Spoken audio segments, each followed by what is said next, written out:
بكماله كشف الدجى بجماله حسنت جميع خصاله صلوا عليه وآله لا إله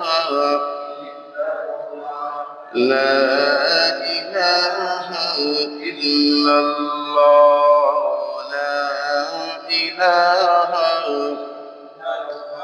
لا إله إلا الله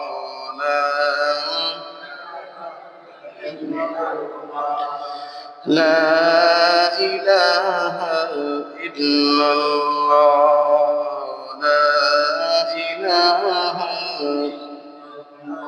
لا إله إلا الله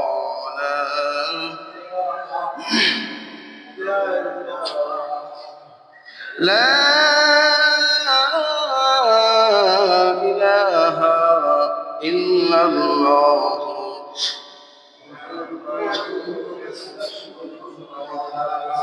صلى الله عليه وسلم أشهد أن لا إله إلا الله وحده لا شريك له وأشهد أن محمدا عبد الله ورسوله اللهم صل على محمد وعلى آل محمد كما صليت على إبراهيم وعلى آل إبراهيم إنك حميد مجيد اللهم بارك على محمد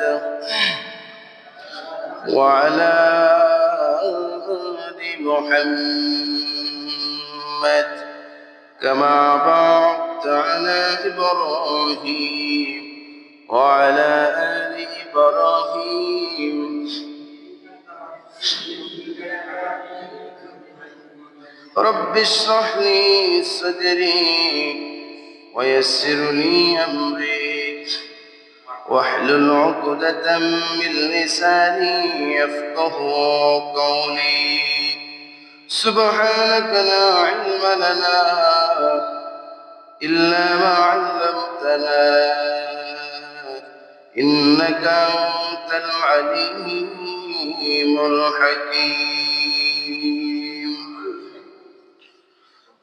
الحمد لله মুআজ্জাজ মুহতারাম সম্মানিত মুসল্লিন کرام যুবক ভাইয়েরা বৃদ্ধ বাবাজিরা ফর্দ অবস্থানরত সম্মানিত শ্রদ্ধ আমার মা এবং বোনেরা কচি কাঁচা মাসুম বাচ্চারা রব্বে কারীমের দরবারে লক্ষ কোটি শুকরিয়া জ্ঞাপন করছি যে মালিক আপনাকে আমাকে অত্যন্ত ভালোবেসে মায়া করে মহব্বত করে পবিত্র রজব মাসে জুমার নামাজ আদায়ের লক্ষ্যে আমাকে কিছু কথা বলার মতো আপনাদেরকে শোনার মতো সুযোগ করে দিয়েছেন সেই মনিবের দরবারে আমরা শুকরগুজার হচ্ছি সকলে অন্তঃস্থল থেকে জবান খুলে ফান খুলে ভালোবাসা আবেগ উজাড় করে দিয়ে বলছি আলহামদুলিল্লাহ লক্ষ কোটি দুরূদ সালাম পেশ করছি আপনার আমার নবী মুহাম্মদ আরবি উম্মতের কান্ডারি সৈয়দুল মুরসালিন খাতামুন নবিয়্যিন জনাব মুহাম্মদ রাসূলুল্লাহ সাল্লাল্লাহু আলাইহি ওয়াসাল্লাম ফর আমরা সকলে আবার বলছি সাল্লাল্লাহু আলাইহি ওয়াসাল্লাম রাসূলের প্রতি দুরূদ ফুটলে লাভ না লস লাভ আছে না আল্লাহ রসুলের প্রতি যখন নবীজির নাম আসে মুহাম্মদ সাল্লাল্লাহু আলাইহি ওয়াসাল্লাম মুহাম্মদ সাল্লাল্লাহু মুহাম্মাদের নাম আসলে বলতে হবে সাল্লাল্লাহু এটা উম্মতের উপর কর্তব্য হয়ে যায়, দায়িত্ব হয়ে যায়, ওয়াজিব হয়ে যায়। আল্লাহ তাআলা রাসূল বলেন, যখন যদি কোনো ব্যক্তি কথা বলে তার উপর 10টি রহমত 10টি গুনাহ মাফ করে দাও এবং রহমতের 10টি দরজা তার জন্য উন্মুক্ত করে দেওয়া, খুলে দেওয়া। এই জন্য হাঁটতে চলতে সর্বাবস্থাতে নবীজির ভালোবাসা, নবীজির প্রেম যদি আমি পেতে হয়, নবীজির প্রতি আমার ভালোবাসা যদি প্রেরণ করতে চাই, তাহলে আমার উচিত বেশি বেশি দুরূদের আমল করা। সাল্লাল্লাহু আলাইহি। যদি সময় থাকে আল্লাহুম্মা সাল্লি আলা বারিক আলা পুরাটাই পড়ো, আর যদি সময় না থাকে ছোট দুরূদ সাল্লাল্লাহু আলাইহি ওয়াসাল্লাম। সাল্লাল্লাহু, আমি এই আমলটা প্রায় সময় বলে থাকি, এই জন্য আবার রিভিশন করছি আমাদের আমলের জন্য। আলোচনাটা করতেছি কেন? আমলের জন্য। যে নবীজি যতগুলো হাদিস বর্ণিত হয়েছে তার ভিতরে বড় বড় হাদিসের যে কিতাব, সিয়াসিতের 6টা কিতাব, যতগুলো হাদিস তিনি বর্ণিত করেন, রাসূলুল্লাহর মাধ্যমে আল্লাহ তাআলা তিনাকে জানিয়েছেন। প্রতিটা হাদিসের প্রথমে লেখা আছে আন আবি হুরায়রা রাদিয়াল্লাহু তাআলা আনহু, বা আলী থেকে, যেই সাহাবী থেকে বর্ণিত সেই সাহাবী বলতেছে ক্বালা ক্বালা রাসূলুল্লাহি সাল্লাল্লাহু আলাইহি ওয়াসাল্লাম, ক্বালা ক্বালা রাসূলুল্লাহি সাল্লাল্লাহু আলাইহি ওয়াসাল্লাম। প্রতিটা হাদিসের কি রাসূলুল্লাহর বলার আগে কি রাসূলুল্লাহর নাম আসার পরে বলা হয়েছে সাল্লাল্লাহু আলাইহি ওয়াসাল্লাম। এজন্য আমরা বেশি বেশি কি করব? হাঁটতে চলতে সাল্লাল্লাহু আলাইহি ওয়াসাল্লাম, সাল্লাল্লাহু আলাইহি ওয়াসাল্লাম।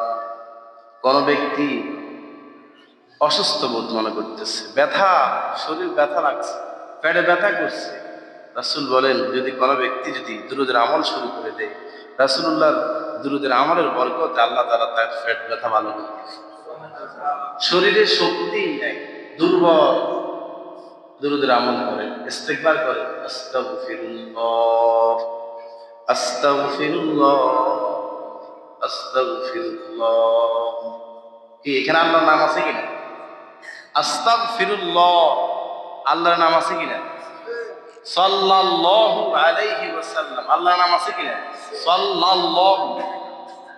আল্লাহর যতগুলো সিফাতি নাম আছে, অন্যতম সিফাতি নামের ভিতরে একটা নাম হলো আল্লাহ। কি নাম? আপনার আয়াতুল কুরসি পড়ছেন না? সেখানে প্রথম শব্দ কি? আল্লাহু লা ইলাহা ইল্লা হুয়াল হাইয়ুল কাইয়্যুম। পড়ছেন না? নামাজি বান্দা যখন দাঁড়ায়, নামাজের প্রথম শব্দ বান্দা বলে আল্লাহু আকবার। কি বলে? আল্লাহু আকবার। রুকুতে যাবে বান্দা বলবে আল্লাহু আকবার, সিজদায় যখন যাবে আল্লাহু আকবার, সিজদা থেকে ওঠার পরে আল্লাহু আকবার। তাহলে মুসলমান সর্ব অবস্থাতে একজনের তাসবিহ আদায় করবে, তিনি কে? আল্লাহ। আল্লাহ তাআলার সাথে রাসূলুল্লাহর সাথে কানেকশন আছে কিনা?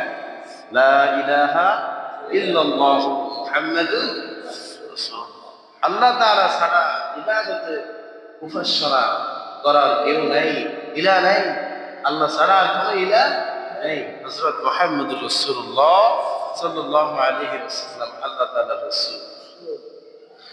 দেখবেন আল্লাহ তাআলার নাম যে লেখা হয়েছে এবং মুহাম্মাদের যে নাম লেখা হয়েছে, কোন হরফের ভিতরে কোনো নোক্তা আছে? আছে? কথা বলেন, আছে নোক্তা? যদি উপরে লেখা থাকে একটু দেখেন, লা ইলাহা ইল্লাল্লাহু মুহাম্মাদুর রাসূলুল্লাহ। কিয়ামতের দিন মিজানের পাল্লা যখন পরিমাপ করা হবে, এক শ্রেণীর কিছু প্রেমিক সারা জীবন নাফরমানি করেছে, অন্যায় করেছে, পাপের বোঝা তার এত বড় হয়ে যাবে, পাপের বোঝা কি এত বড় হয়ে যাবে, নেকের পাল্লাটা তার হালকা হয়ে যাবে। এক ব্যক্তি কোরআনকে ভালোবাসত। কি কে ভালোবাসত? কোরআনকে ভালোবাসত। অনেকগুলো ঘটনা আছে কোরআনের বিষয়ে। সারা জীবন নাফরমানি করেছে, শেষ মুহূর্তে কোরআনে কারিমে কিছু বাচ্চাদেরকে, হাফেজদেরকে পড়ার জন্য তেল কিনে দিলেন, কেরোসিন কিনে দিলেন। আল্লাহ তাআলা এই উসিলায়, ডাকাতের সর্দার ছিলেন, আল্লাহ তাআলা এই উসিলায় তাকে আল্লাহর ওলি বানায় পৃথিবী থেকে নিয়ে গেছে। কিসের জন্য? কোরআনকে ভালোবাসার জন্য। আর একজন বান্দা এরকম, সে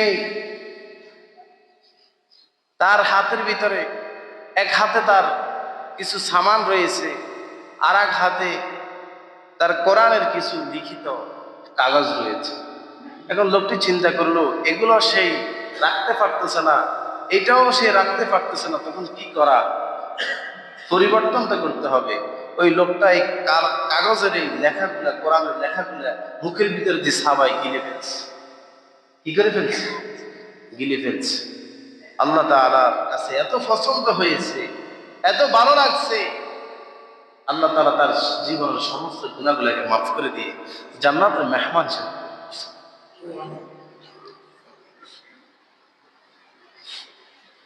এরকম কিছু মুহিব্বিন, কোরআন প্রেমিক থাকবে, যারা পৃথিবীতে কোরআনকে ভালোবাসবে, কোরআনকে মহাব্বত করবে, আর আল্লাহ তাআলার কোরআন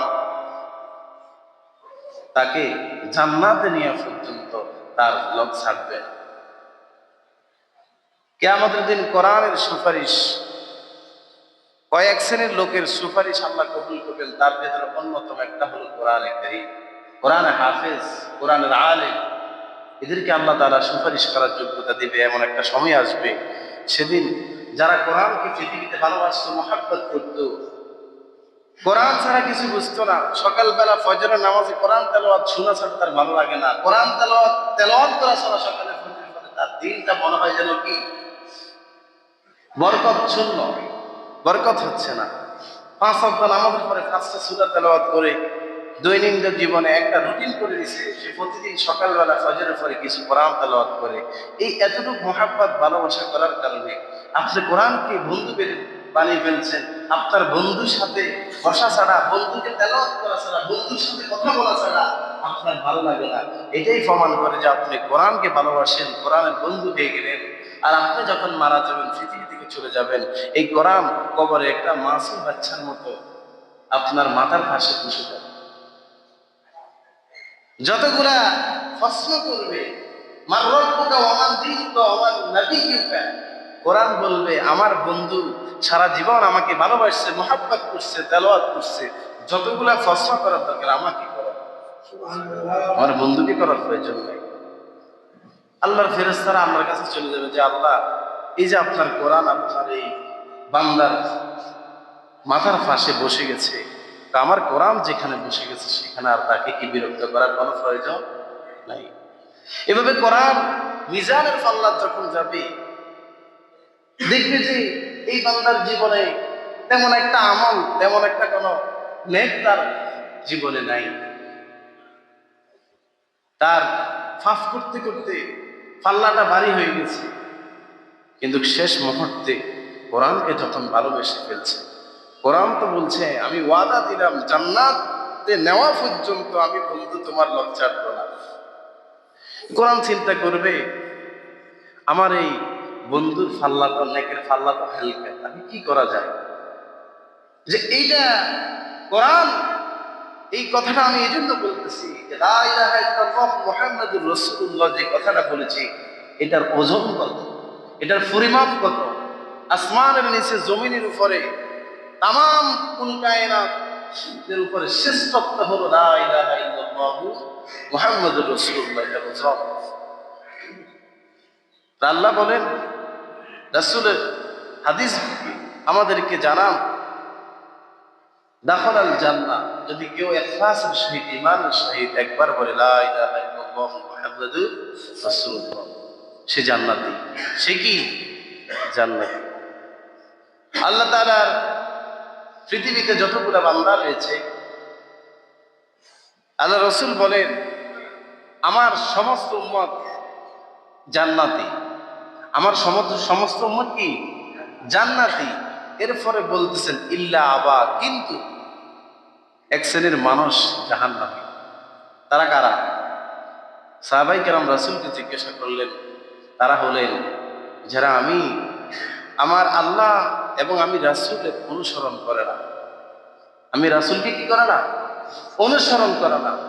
এই সমস্ত লোকেরা যারা শয়তান তাবেদারি করে, শয়তানের ইত্তেবা করে, এই সমস্ত লোকগুলা হবে জাহান্নামী। এই সমস্ত লোকগুলা কি হবে? জাহান্নামী। তাহলে পথ দুইটা, অনুসরণ করবেন রাসূলুল্লাহর সাথে, শ্রেষ্ঠ নবীর উম্মত বিশাল, রাসূলুল্লাহর ফিসেনায় তার উম্মতরা বিশাল, আপনার দলবদ্ধ হয়ে বিশাল দল নিয়ে জান্নাতের দিকে রওনা হবে, যেটা অন্য নবীদের কোনো সুযোগ থাকবে না। আমাদের নবীজি মুহাম্মদ রাসূলুল্লাহ সাল্লাল্লাহু আলাইহি ওয়াসাল্লামের অন্যান্য নবীদের থেকে শ্রেষ্ঠ, তার শ্রেষ্ঠত্ব মর্যাদার একটা বৈশিষ্ট্য হলো কিয়ামতের কঠিন ময়দানে অন্য নবীদের উম্মতের চেয়ে মুহাম্মদ রাসূলুল্লাহ সাল্লাল্লাহু আলাইহি ওয়াসাল্লামের উম্মত হবে বেশি। এজন্য রাসূল বলেন, আমি সেদিন গর্ব করবো আল্লাহর কাছে যে আমি রাসূলুল্লাহর উম্মত হলেন বেশি। এজন্য তোমরা যখন বিয়ে শাদী করার জন্য পাত্র পাত্রী দেখো, যেই ঘরে ছেলে সন্তান বেশি ওই ঘরে বিবাহ করো। রাসূল বলেন কি, যেই ঘরে ছেলে সন্তান বেশি উম্মত বাড়াও, যেই ঘরে ছেলে সন্তান বেশি ওই ঘরে কি বিবাহ করো, উম্মত বাড়াইতে হবে। কি আমরা তো আজকে এক শ্রেণীর মানুষ আছে, এত ছেলে মেয়েদের কি দরকার, মানুষ খারাপ বলবে, এই ছেলে মেয়ে এগুলা কে দে, কে দে? পৃথিবীতে এমন মানুষ আছে সারা জীবন একটা ছেলের আশায় মেয়ের আশায় জীবন শেষ, বাবা ডাক মা ডাকটা শুনতে পায় না, আছে না? আল্লাহ তো আপনাকে দিয়েছে 2টা 4টা 5টা 10টা, এটা তো আল্লাহর পক্ষ থেকে নেয়ামত। অনেক তো সারা জীবন কাটিয়ে দিচ্ছে, একাধিক বিবাহ করতেছে সেই ছেলে মেয়ের জন্য, আল্লাহ দিচ্ছে না। আবার কাউকে আল্লাহ মেয়ে দিচ্ছেন, ছেলে দেয় নাই। আবার কাউকে আল্লাহ ছেলে দিচ্ছেন, মেয়ে দেয় নাই। আবার আল্লাহ কাউকে ছেলেও দিচ্ছেন, মেয়েও দিচ্ছেন, আবার কাউকে কিছু দিচ্ছেন। এটা কার হিকমত? কোনো মানুষের কোনো ক্ষমতা আছে? আল্লাহর সাথে হাত ধরার কোনো ক্ষমতা আছে? তাহলে রিজিক কে দিবেন? তাহলে আমি এত চিন্তা কিসের আমার, যে আমার ছেলে মেয়ে এতজন বলে আমি খাওয়াবো কি করে, পড়ালেখা কি করে করবো? আপনি আল্লাহর প্রতি ছাড় দেন না। লা হাওলা ওয়ালা কুওয়াতা ইল্লা বিল্লাহ, তাওয়াক্কালতু আলাল্লাহ। আল্লাহর উপর তাওয়াক্কাল করে দেন না, আল্লাহর উপর পালাই দেন না, ছেড়ে দেন না। আল্লাহ বলেন এদের দায়িত্ব জিম্মাদারি, আমি যেহেতু এদেরকে পাঠাইছি, এদের রিজিক দিয়ে পৃথিবীতে পাঠাইছি, রিজিক না দিয়ে এদেরকে পৃথিবীতে পাঠাই নাই। জিবরাইল আমিনের, আজরাইল আলাইহিস সালামের 4th আসমানে তার অফিস আছে বিশাল। ওখানে একটা মানুষের, প্রতিটা মানুষের মৃত্যু পর্যন্ত, কিয়ামত পর্যন্ত যতগুলো মানুষ আসবে সমস্ত মানুষের নামের একটা গাছ, ওখানে একটা ফাতা আছে। ওই ফাতা যেদিন মানুষ মারা যাবে 40 দিন আগে ওই ফাতাটা হলুদ হয়ে যাবে। কয়দিন আগে মারা যাওয়ার কয়দিন আগে? 40 দিন আগে ওই ফাতাটা হলুদ হয়ে যাবে।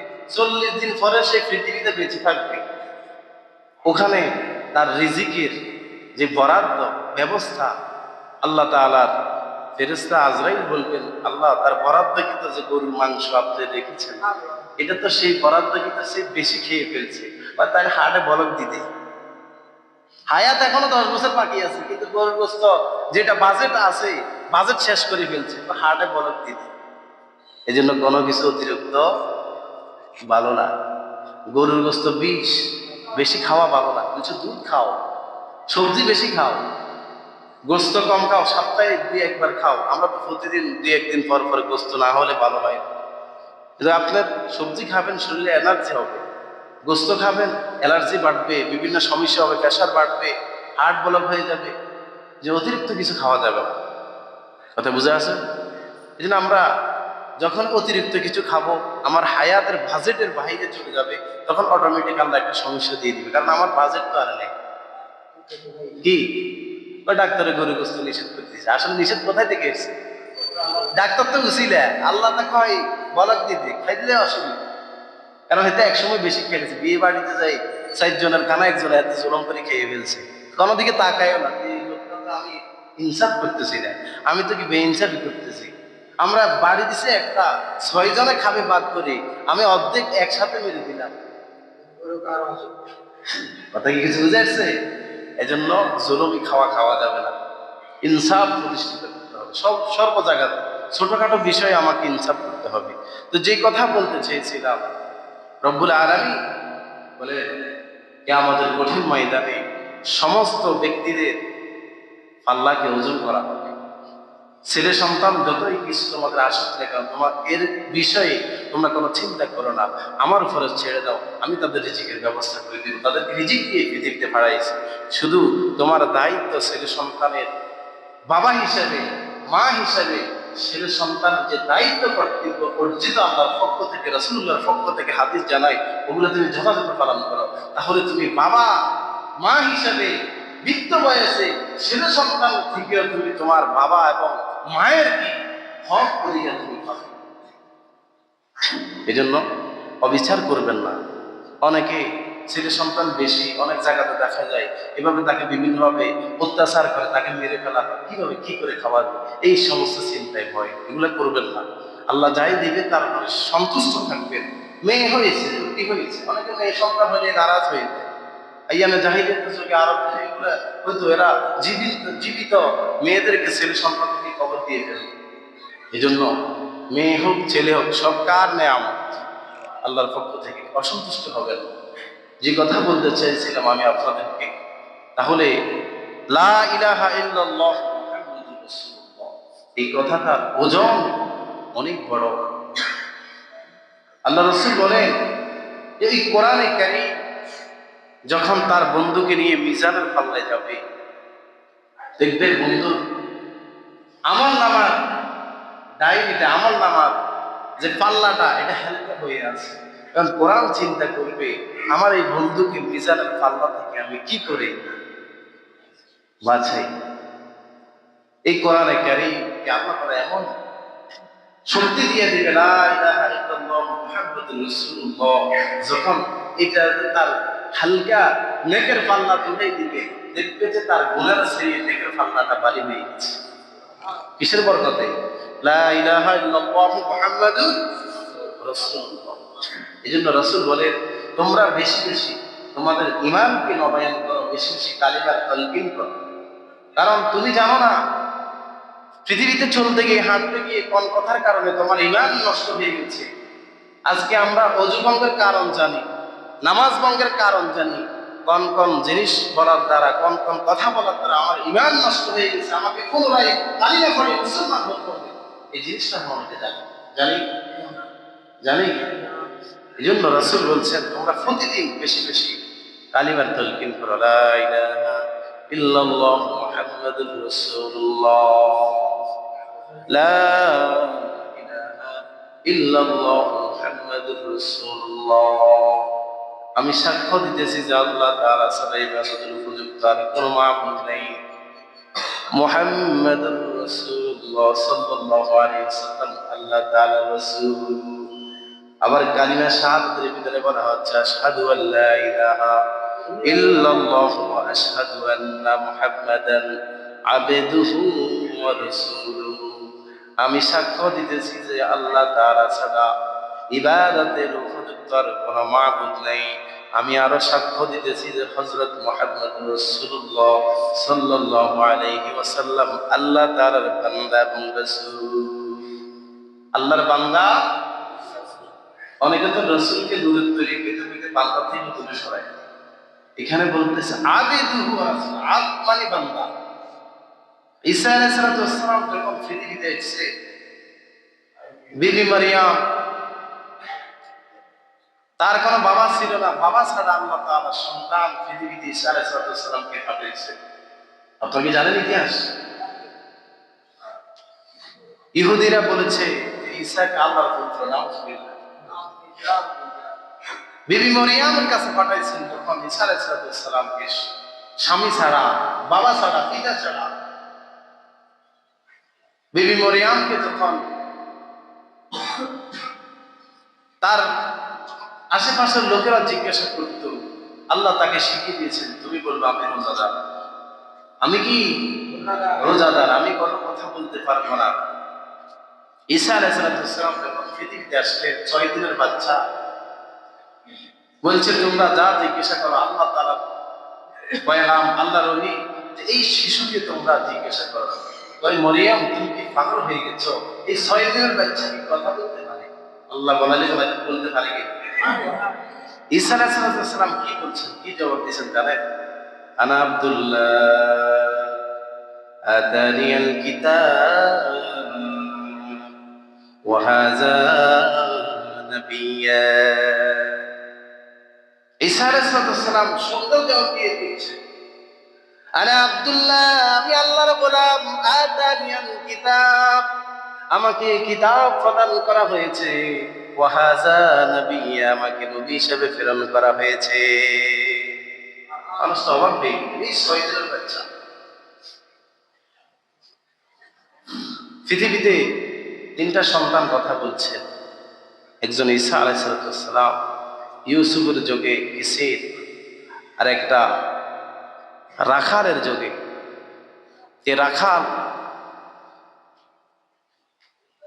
ওর নামটা আমার মনে আসতেছে না। এই 3টা শিশু পৃথিবীতে কথা বলেছে। এটা আল্লাহর পক্ষ থেকে। আল্লাহ যে পারেন, আল্লাহ আমাদেরকে বলতেছেন যে আমি আল্লাহ চাইলে সব কিছু সম্ভব, আমি পারি না এমন কিছু নাই। এই জন্য ভাইয়েরা আমার, বন্ধুগণ আমার, আমি আপনাদেরকে গত সপ্তাহে একটা আমলের কথা বলে গিয়েছি। এই যে রজব মাস চলতেছে, একটা দোয়া বলে গিয়েছি, শিখিয়ে দিয়ে গেছি, আল্লাহুম্মা বারিক লানা ফি রজব ওয়া শাবান ওয়া বাল্লিগনা রমাদান। হে আল্লাহ, আমাকে রজব এবং শাবান মাসের বরকত দান করেন এবং রমজান মাস পর্যন্ত আমার হায়াতকে বৃদ্ধি করে দেন। তাহলে আজকে আমরা এখান থেকে যে আমলগুলা, এই আলোচনা থেকে আমরা আমলগুলা শিক্ষা নিব, সেটা হলো গত সপ্তাহে আমরা শিখেছি একটা দোয়া রজব মাসের। আজকে আমরা এই আলোচনা থেকে নিব বেশি বেশি লা ইলাহা ইল্লাল্লাহু মুহাম্মাদুর রাসূলুল্লাহ তালকিন করা। আর আরেকটা আমল নিব, বেশি বেশি রাসূলের প্রতি দুরূদ পড়ব সাল্লাল্লাহু আলাইহি ওয়াসাল্লাম। আর যখন আমার শক্তি দুর্বল হচ্ছে, শরীর দুর্বল লাগছে, বেশি বেশি ইস্তেগফার আর আমল করা। আস্তাগফিরুল্লাহ, আস্তাগফিরুল্লাহ। ইস্তেগফার আর আমল যত বেশি করবেন, যেই দোয়া করবেন, আল্লাহ আপনার ওই দোয়া কবুল করবে। আমি অনেকগুলা আমল করেছি, ইস্তেগফার করি, আল্লাহ তাআলা আমাকে হাতে নাতে প্রমাণ দিয়েছে। এজন্য ইস্তেগফার হাঁটতে চলতে ফিরতে। কারণ ইস্তেগফার মানে কি? আস্তাগফিরুল্লাহ, আল্লাহ আমাকে ক্ষমা করে দাও, আল্লাহ আমাকে কি করে দাও? ক্ষমা করে দাও, আমাকে মাফ করে দাও। কারণ আপনার সকালের ঘুম থেকে ওঠা নিয়ে ঘুমানো পর্যন্ত, ঘুম আসা পর্যন্ত কতগুলো গুনাহ ইচ্ছায় অনিচ্ছায় আমরা জর্জরিত হয়ে যাচ্ছি না?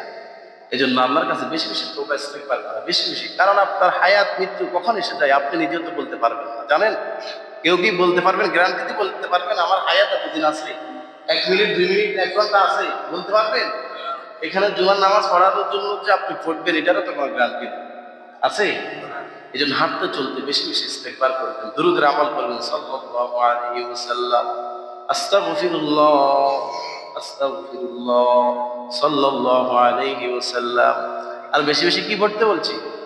কালিমা লা ইলাহা ইল্লাল্লাহু মুহাম্মাদুর রাসূলুল্লাহ। আফসোস আসে মাঝে মধ্যে, আমরা মুসলমান কিন্তু আমরা অনেকে কালিমা শাহাদাত, কালিমা এটা পড়তে পারি না। মুসলমান হিসেবে এটা কি ব্যর্থতার বিষয় না? এই জন্য এগুলার আমল করবেন, তালকিন করবেন। এই যে মাদ্রাসায় ছোট ছোট মাসুম বাচ্চারা দেখবেন, এরা মাদ্রাসা থেকে যে সুন্দর কালিমা বলতেছে, হাদিস পড়াইতেছে, পড়তেছে, আপনি একটু জিজ্ঞাসা করবেন ফ্রি হইলে, আপনার নাতি, আপনার ছেলে, অনেকের আশেপাশে বাড়ির ভিতরে আপনার বাতিজা বাতিজি পড়তেছে না, জিজ্ঞাসা করে, বাবা তুমি একটু সানাতা পড়ো, সুবহানাকাল্লাহটা পড়ো, তাশাহুদটা পড়ো। আপনি তাকে, তার কাছে বলা লাগবে না, তার থেকে শুনি শুনি আপনি মুখস্থ হয়ে যাবে, কয়েকবার শুনবেন। কারণ এদের, এরা এই যে কচি কচি মাসুম বাচ্চারা, হুজুর যেটাই তাদেরকে শিক্ষা দেয়, এরা এই প্রতিশ্রুতি বাড়িতে যায়, অনুরূপ তারা পড়তে থাকে। এই জন্য আপনি একটু বলবেন যে সূরা ফাতিহা পড়ো। কি শুনতে শুনতে আপনার মুখস্থ হবে না? যারা ইমাম সাহেবের পিছনে প্রতিদিন কেরাত শুনেন, নামাজ পড়েন, এদেরকে অনেকগুলা কেরাত মুখস্থ হয়ে যায় না? রেগুলার মুসল্লি তারা, তাদের কথা বলছি, মুখস্থ হয় না? এই জন্য আপনি শুনবেন, শোনার দ্বারা আপনার ওই যে যে ভুলগুলা আপনি নিজেই অনুধাবন করতে পারবেন যে আমার এই যে এই জায়গাতে সমস্যা রয়েছে। এই জন্য তাদের থেকে শুনবেন, কালিমা বেশি বেশি আমল করবেন। প্রিয় হাজরিন, আমরা গত সপ্তাহে আমি আপনাদের সামনে একটা আয়াতে কারিমা তেলাওয়াত করেছি, সূরা তাওবার 36 নম্বর আয়াত। আল্লাহ তাআলা সেখানে বলছেন, ইন্না ইদ্দাতাশ শুহুরি ইনদাল্লাহি 12 শাহরান ফি কিতাবিল্লাহি ইয়াওমা খালাকাস সামাওয়াতি ওয়াল আরদ মিনহা আরবা'তুন হুরুম যালিকাদ দীনুল কাইয়্যিম ফালা তাজলিমু ফীহিন্না আনফুসাকুম। আল্লাহ তাআলা এই রজব মাসকে উদ্দেশ্য করে বলতেছেন, এই রজব মাসে তোমরা নিজেদের উপর অবিচার করো না, জুলুম করো না, এবং মুশরিকদের সাথে তোমরা কি করো, ফালা তাজলিমু ফীহিন্না আনফুসাকুম, বলছে তোমরা নিজেদের উপর অবিচার করো না। হিংসা বিদ্বেষ মারামারি কাটাকাটি হানাহানি থেকে রজব মাসগুলা যখন আসে, শাবান রমজান, রমজানের জন্য প্রস্তুতি গ্রহণ করো। হিংসা বিদ্বেষ হানাহানি কাটাকাটি মারামারি গুনাহ থেকে তোমরা কি বিরত থাকো, কি থাকো, বিরত থাকো। আল্লাহ তাআলার পৃথিবীর শুরু লগ্ন থেকে আল্লাহ তাআলার গণনায় মাস হলো 12টা। মাস কয়টা? 12টা। আমার সাথে বলে, মুহররম, সফর, রবিউল আউয়াল, রবিউস সানি, জমাদাল উলা, জমাদাল সানি, রজব, শাবান, রমজান, শাওয়াল, জিলকদ, জিলহজ। কয় মাস হয়েছে? 12 মাস হয়েছে। আল্লাহ তাআলা বলেন, আমার পৃথিবীর শুরু লগ্ন থেকে মাস হলো 12টা। মাস কয়টা? তার ভিতরে অন্যতম মাসের কথা আল্লাহ তাআলা, আল্লাহ রাসূল বলতেছেন, এর মধ্যে 3টি একত্রে, একটা হলো জিলকদ, জিলহজ, মুহররম, আর অপরটি হলো রজব। অপরটি কি? রজব। একটা কি? জিলকদ, জিলহজ, মুহররম। আপনি দেখেন, জিলহজ মাসের 10 তারিখে আমরা কুরবানি ঈদ করি না? জিলহজ, জিলকদ, এরপর নতুন মাস আসতেছে মুহররম। আরবি মাসের প্রথম মাসের নাম কি? মুহররম, সম্মানিত মাস। তাহলে জিলকদ, জিলহজ, জিলকদ, জিলহজ, হ্যাঁ, মুহররম। এরপরে অন্য একটা ভিন্ন মাস হলো যে রজব। কি? রজব। আল্লাহ বলেন, আমার কাছে রজব মাসের গুরুত্ব অনেক বেশি, কারণ আমার হাবিব মুহাম্মদ সাল্লাল্লাহু আলাইহি সাল্লাম রজব মাস আসলে তিনি নফল ইবাদত, তিনি রমজানের জন্য নিজেকে প্রস্তুত করতেন। তিনি দোয়া করতেন, আল্লাহ, রমজান মাসের ফজিলত অনেক বেশি, এই জন্য তুমি আমাকে রজব এবং শাবান মাসের বরকত দান করো, এবং রমজান মাস পর্যন্ত আমার হায়াতকে কি করে দাও? বৃদ্ধি করে দাও। এই জন্য আমরা সকলে যে আমলগুলার কথা বলেছি, আমরা সবাই বেশি বেশি আজকের এখান থেকে আমরা সবক নিব, আজকের এখান থেকে আমরা আমল নিব। বেশি বেশি আমি কালিমা পড়বো, তালকিন করব, কালিমা তেলাওয়াত করব, বেশি বেশি আমরা ইস্তেগফার করব, বেশি বেশি দুরূদের আমল করব, আর রজব মাসের এই দোয়াটা পড়ব। রজব মাসের অনেক ফজিলত, অনেক বিষয় রয়েছে, সংক্ষিপ্ত আসলে সময়ে আলোচনা করা সম্ভব না, কথামতো অন্যদিকে চলে যাওয়ার কারণে। তো আমরা ইনশাআল্লাহ এই রজব মাসের 27 তারিখ আল্লাহ রসুলের জীবনে 2টা সফর হয়েছে। একটা হলো আনন্দের, একটা কি? আনন্দের, আর একটা হলো বেদনাদায়ক। আনন্দের বিষয় হচ্ছে শবে মেরাজ, আর আমরা বিস্তারিত ইনশাআল্লাহ আগামী জুমা থেকে শবে মেরাজ, আল্লাহ তাআলার হাবিবকে তিনি কিভাবে শবে মেরাজ করিয়েছেন, কোন কোন কারণে রাসূলকে আর শাহজিম রুহুল কালাম আল্লাহর কাছে নিয়ে গেলেন, কি কারণে, আমরা ইনশাআল্লাহ বিস্তারিত আলোচনা শুনবো। আপনাদের কাছে আমি অনুরোধ করব, আগামী সপ্তাহ থেকে আমরা একটু আগে আগে আরডি আসার চেষ্টা করব ইনশাআল্লাহ। আল্লাহ তাআলা আমাদের সবাইকে আমল করার তৌফিক দিয়ে দিক। আমরা যারা পরে আসছি কেবলা জুমা আদায় করিনি। আসসালামু আলাইকুম ওয়া রাহমাতুল্লাহ।